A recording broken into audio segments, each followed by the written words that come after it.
Manish here. Welcome to Tax 10. We will see here 10 tax and financial information of the day back to back. So let's start. SEZ Mumbai issued revised guidelines for work from home. अभी Covid pandemic में work from home किए जा रहे थे, but इसके लिए जैसे जैसे अभी सिचुएशन रिलैक्स हो रहा है तो इसके गाइडलाइंस गवर्नमेंट रिवाइज कर रही है. तो एसईजेड मुंबई ने ये गाइडलाइंस रिवाइज किए हैं फॉर वर्क फ्रॉम होम. ये गाइडलाइंस आप हमारे वेबसाइट से एक्सेस कर सकते हैं. Introduction of new functionality of restoration of cancelled registration based on appellate order. CBIC ने एडवाइजरी इशू किया है for new functionality for restoration of cancelled GST registration. जो एपलेट ऑर्डर के थ्रू अगर कैंसल्ड जीएसटी रजिस्ट्रेशन रिस्टोर करते हैं तो उसके लिए सीबीआईसी ने एडवाइजरी इंस्ट्रक्शंस इशू किए हैं. ये इंस्ट्रक्शन भी आप हमारे वेबसाइट से एक्सेस कर सकते हैं. GST department failure to follow procedures amount violation of natural justice. ये झारखंड हाई कोर्ट का डिसीजन आया है कि अगर जीएसटी डिपार्टमेंट प्रोसीजर फॉलो नहीं कर पाती है तो वो वायलेशन ऑफ नेचुरल जस्टिस माना जाएगा. और इसके लिए हाई कोर्ट ने जो डिपार्टमेंट ने जीएसटी डीआरसी 07 इशू किए थे उसको कॉस्ट कर दिया है. Income tax department conducted raid on Omaxe properties.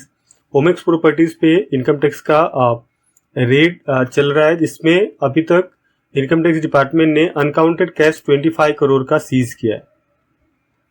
The government has created a grievance redressal platform, namely centralised public grievances redress and monitoring system. ये मॉनिटरिंग सिस्टम के थ्रू, ये जो ग्रीवांस पोर्टल है इसके थ्रू जो नॉर्मल सिटीजन है, any citizen grievances file कर सकते हैं against central minister, state government, central government, any union territory. ये कोई भी सिटीजन इसके ऊपर कोई भी रिलेटेड इनके कंप्लेंट रहेंगे तो उसके लिए वो ग्रीवांसेस फाइल कर सकते हैं ये पोर्टल के through. GST tax payers who are under QRMPA scheme. जो टैक्स पेयर क्यूआरएमपीए स्कीम के अंदर आते हैं उनके लिए जो फैब 2022 का जीएसटी टैक्स लायबिलिटी पे करने का डेट है वो है 25 मार्च, जो कि कल है.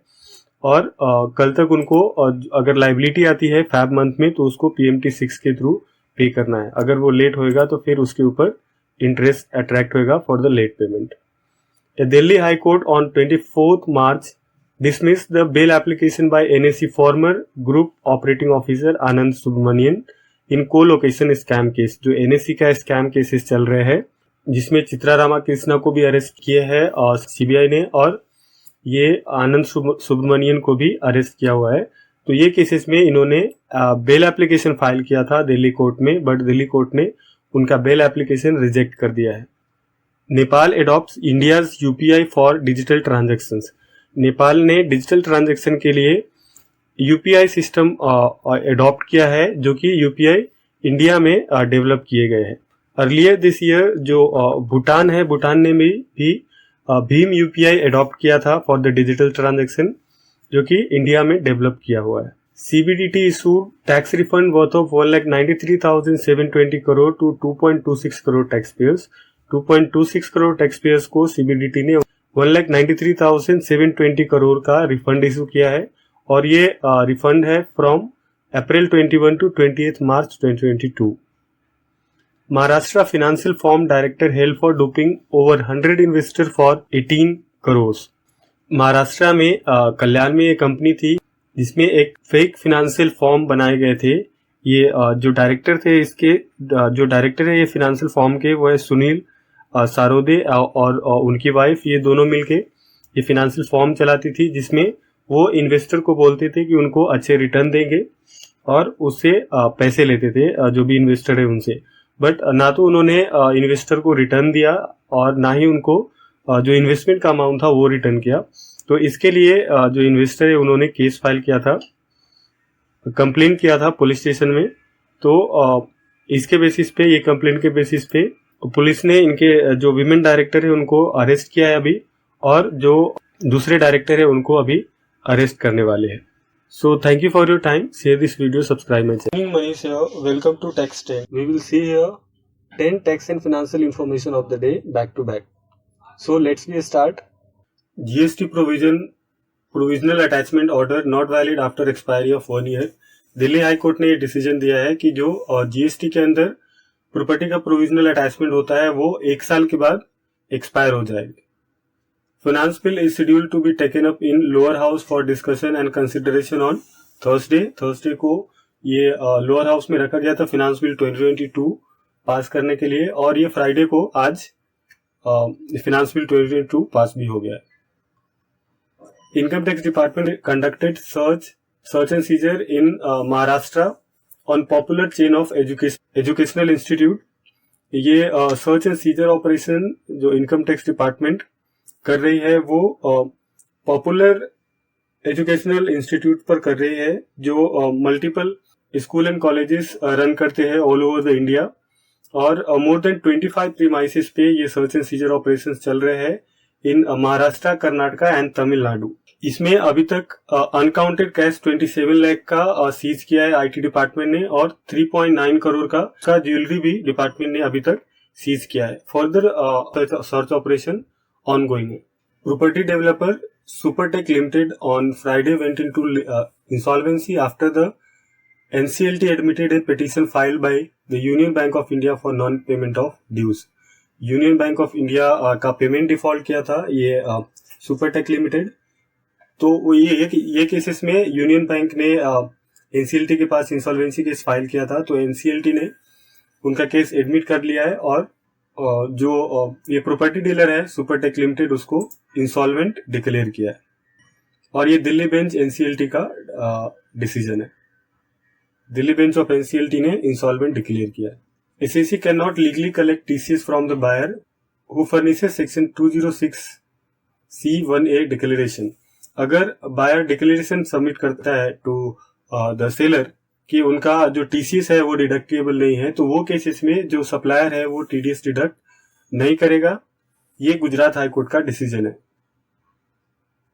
The government does not want to risk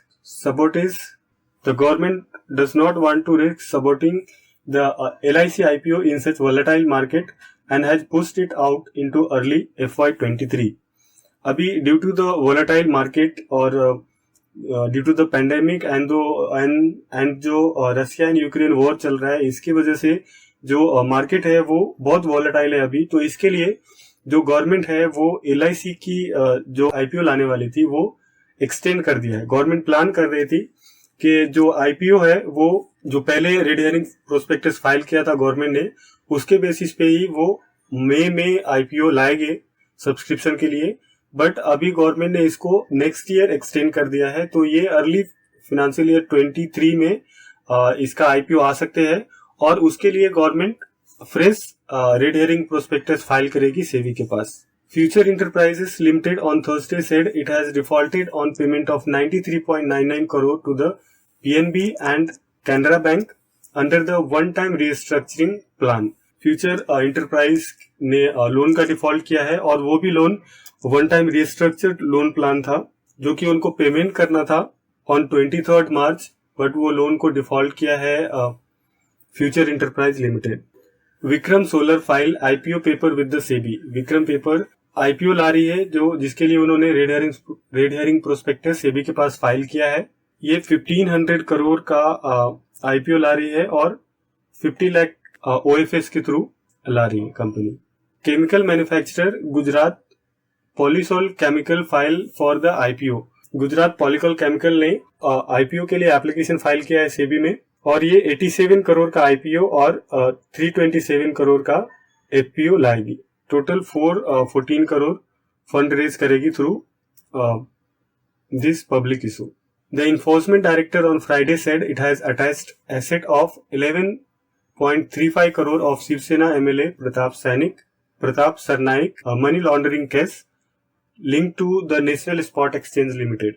National Spot Exchange Limited के केस में इन्फोर्समेंट डायरेक्टरेट ने शिवसेना MLA प्रताप सरनाइक के जो एसेट है उनको अटैच किया है, और जो एसेट का वैल्यू है 11.35 crore. So thank you for your time. Share this video, subscribe my channel.